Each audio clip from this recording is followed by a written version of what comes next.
So if you're anything like me, you've probably got this stack of material on self-improvement, the right books, the right articles. Oh, the shelf. Exactly. But then you struggle to actually translate that knowledge into, you know, real lasting behavior change. You have the goals, but what's the operating system? How do you actually do it? That's the perfect way to put it. It's like having a map but no engine in the car.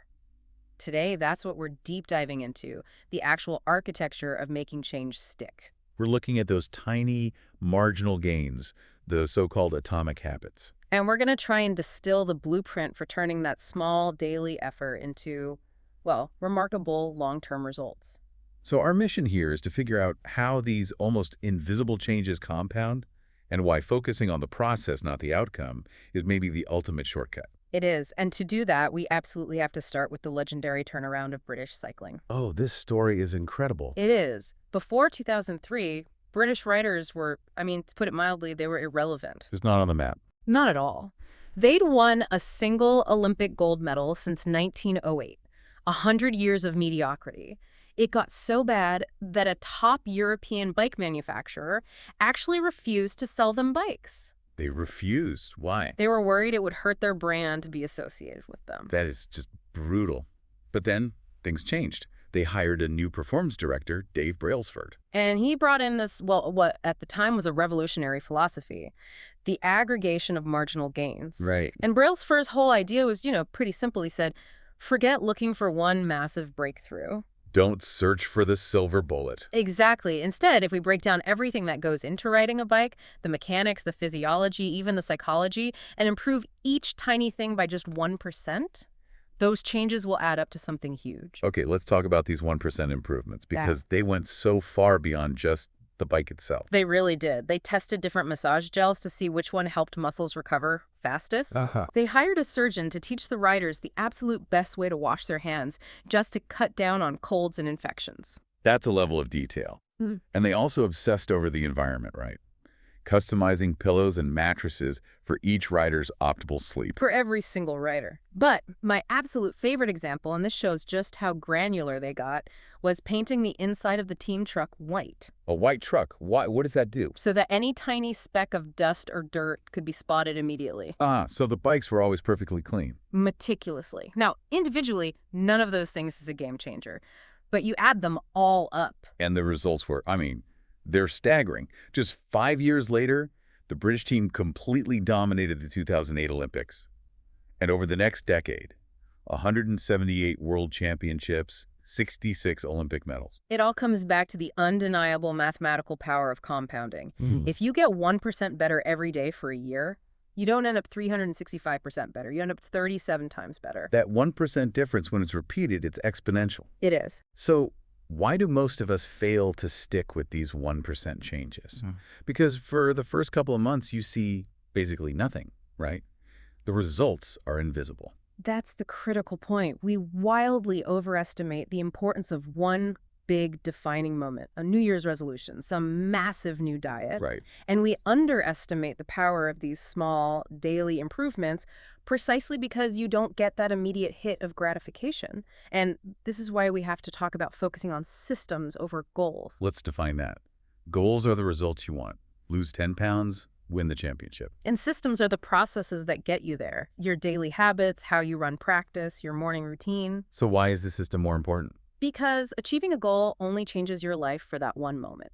Think about a runner who trains for months just to finish a marathon. Okay. The second they cross that finish line, the goal is gone. The motivation vanishes. And very often they just stop running.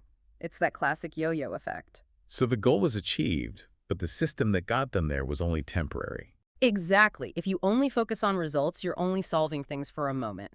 True long-term thinking is what you could call goalless thinking. The focus is on just endlessly refining the process itself. And this brings us to that crucial takeaway. You do not rise to the level of your goals. You fall to the level of your systems. Your success isn't guaranteed by how big your target is, but by how reliable your routines are. That completely reframes where you should put your energy. But building a good system isn't just about what you do, is it? It has to be rooted in who you believe you are. That's the next layer down. You can think of change in 3 concentric circles. The outer layer is Outcomes, what you get. The results. The results. The middle layer is process is what you do, your habits. But the deepest, innermost layer is your identity, what you believe about yourself.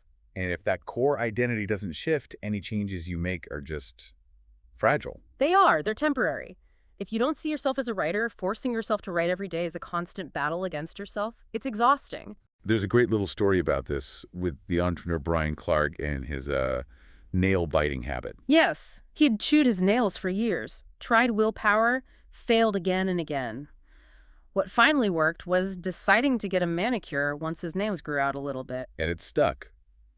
But not because of the manicure itself. No, it was because his fingers looked nice and he suddenly started to take pride in them. He shifted from trying to stop a bad habit to becoming the kind of person who maintains nice nails. That internal shift, that pride, that's everything. It's the whole game. Every habit you perform is like a vote for the type of person you want to become. The goal isn't just to read a book. The goal is to become a reader. Once your behavior and your identity are aligned, the action isn't a chore anymore. It's just you being you. Okay, so if identity is the destination, we need the engine to get there.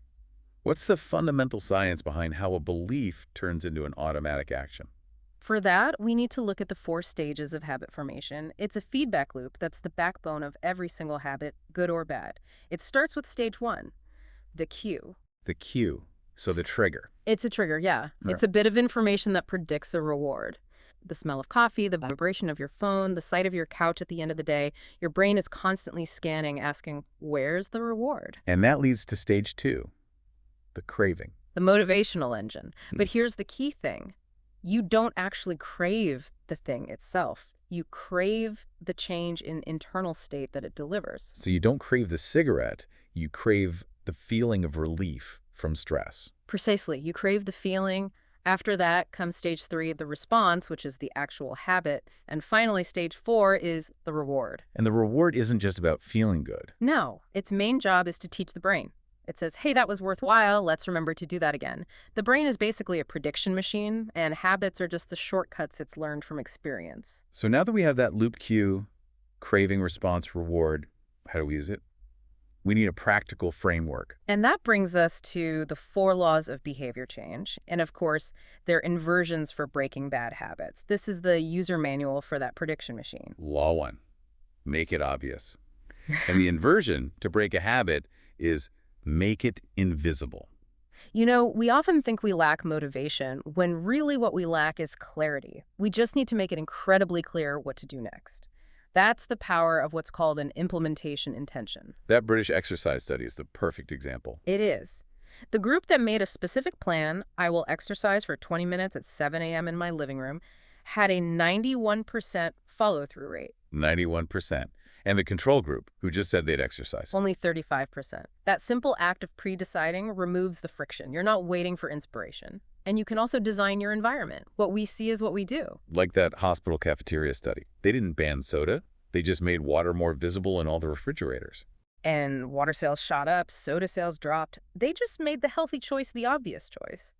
To break a bad habit, you do the opposite. You reduce exposure. Make the cues invisible. Law 2, make it attractive.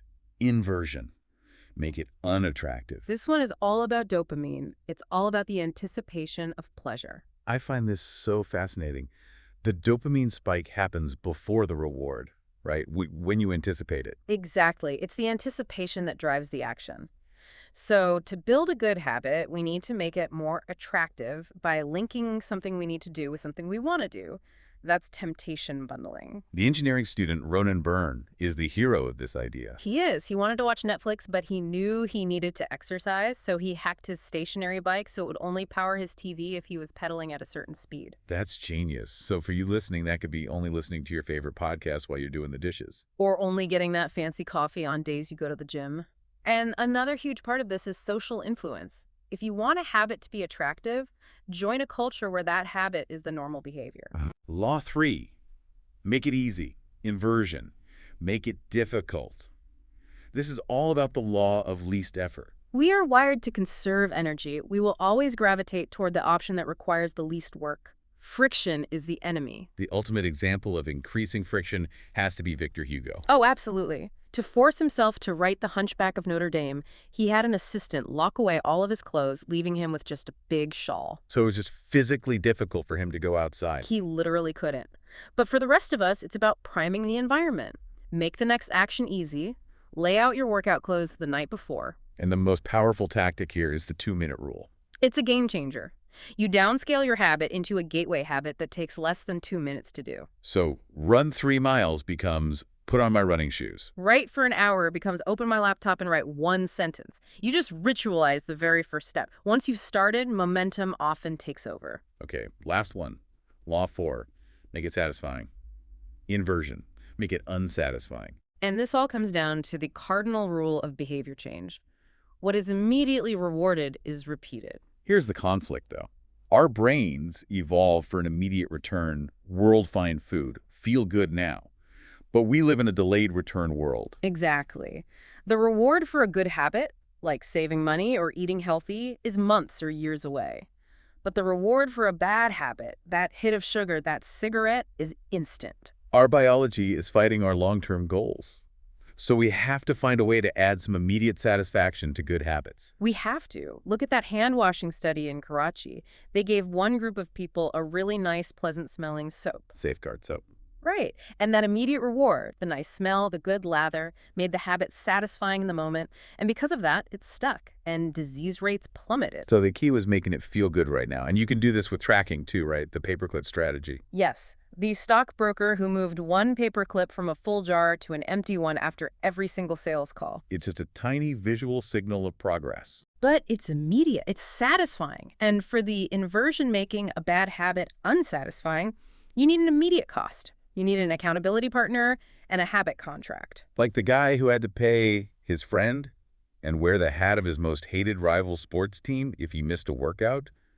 The immediate social cost is way more painful than some distant health problem. That's the lever. So there it is. Yeah. Make it obvious, attractive, easy, and satisfying.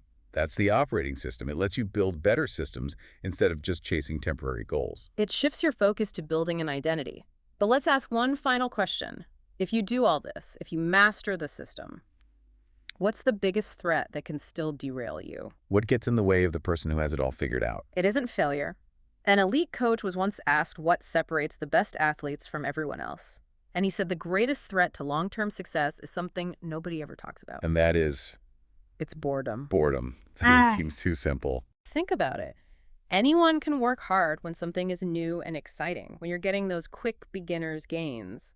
But mastery demands that you fall in love with boredom. It means showing up when the work is repetitive. When it's annoying or painful or just draining, the ability to stay fascinated with doing the same small, invisible task over and over again, that is the real difference between a professional and an amateur. And that's what we want to leave you with today. Are you willing to fall in love with the boredom that leads to mastery?